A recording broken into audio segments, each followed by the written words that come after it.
2025 marks the return of the Vermont Flower Show, happening March 7th, 8th, and 9th at the Champlain Valley Exposition in Essex Junction.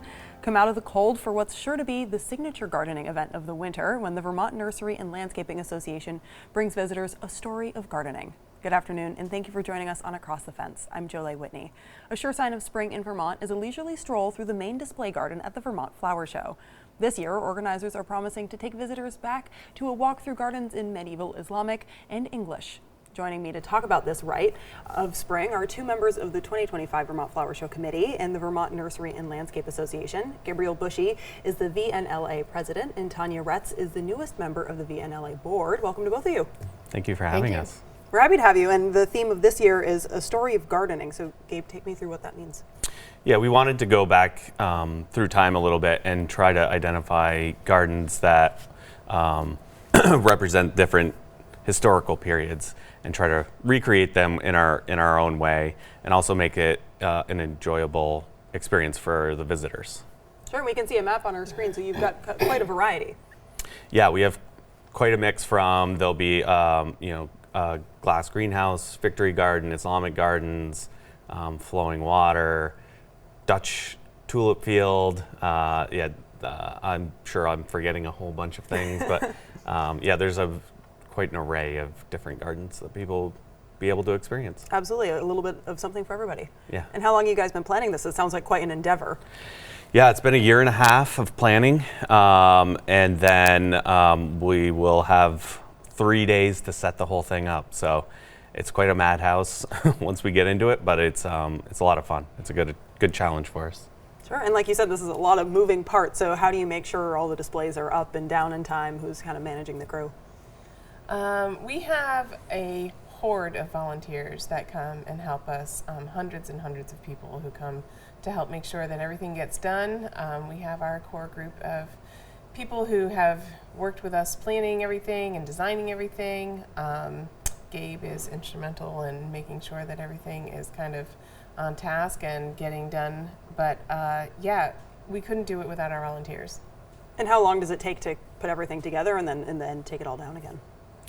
We have really 4 days to set it all up, and then we have one night to take it all down. Wow. So that night is really chaotic and really interesting to see it all come back down. Maybe not as interesting as the setup, but it's quite a show.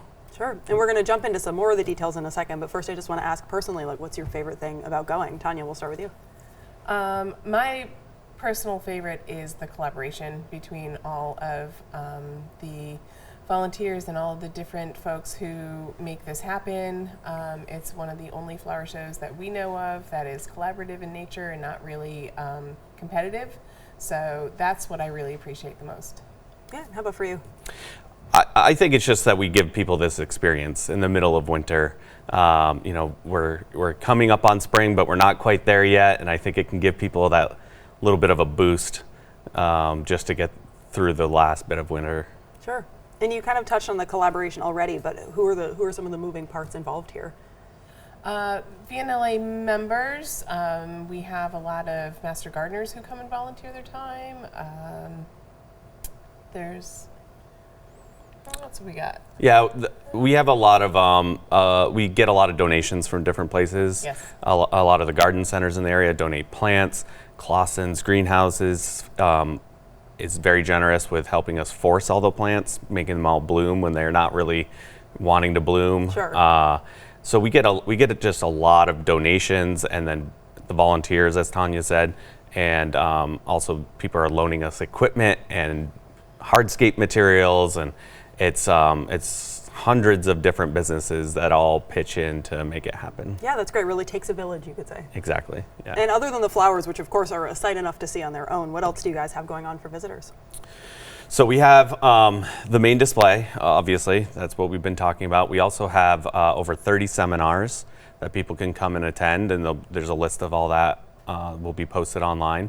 There's a family room, so there'll be some different shows, puppeteering, stuff like that. There's a food court, and then there's about 100 vendors that will also be set up in a whole separate room from the main display. that people will be able to go and see different landscaping businesses, greenhouse vendors, people selling different wares.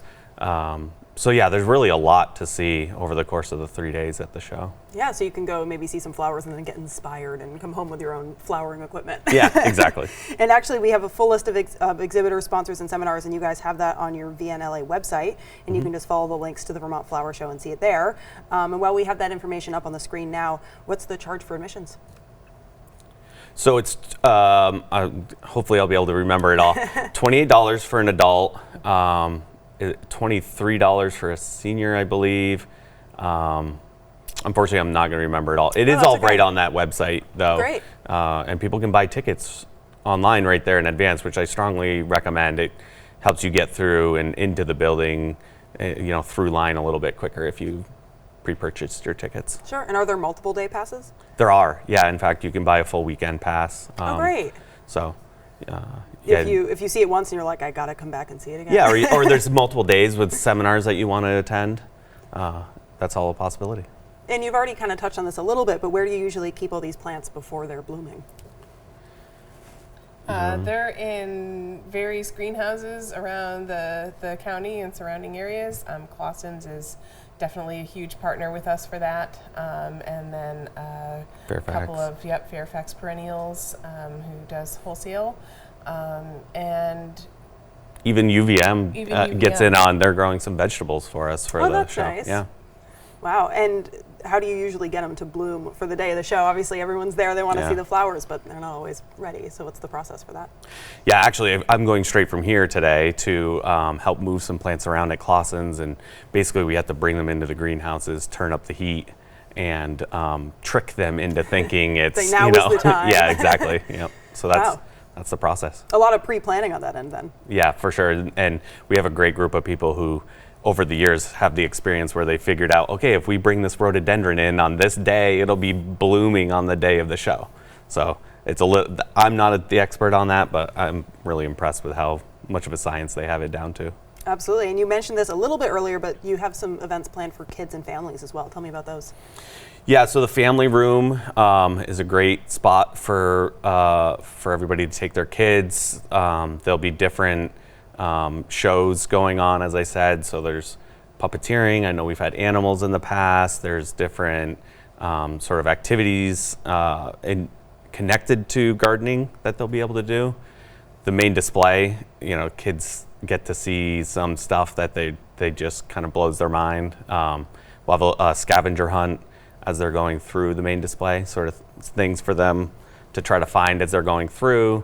And then a food court fully stocked to have a snack, keep the kids And how long energized. does this all take to plan out? How long have you been? Is it since the day after last year's event that you started, or is we take a short break? Yeah, I think that's necessary for just to kind of regroup and get inspired for the next go round. But yeah, we take a break of about like 6 or 7 months, and then we start again. Nice. And is this something that you kind of conceptualize year to year? How did you come up with this idea? Yeah, we come together as a group and throw out ideas, and then it grows over time. We don't necessarily start. I remember the last show, we started with a theme, and then somebody came up with a different idea, and we said, nope, we're switching, and we're going with that now. So it's a big, as Tanya said, it's a big collaborative effort to pull it all together. And is there something that stands out from years past that you're hoping to kind of recreate this year? Any special moments that you've experienced in the Vermont Flower Show?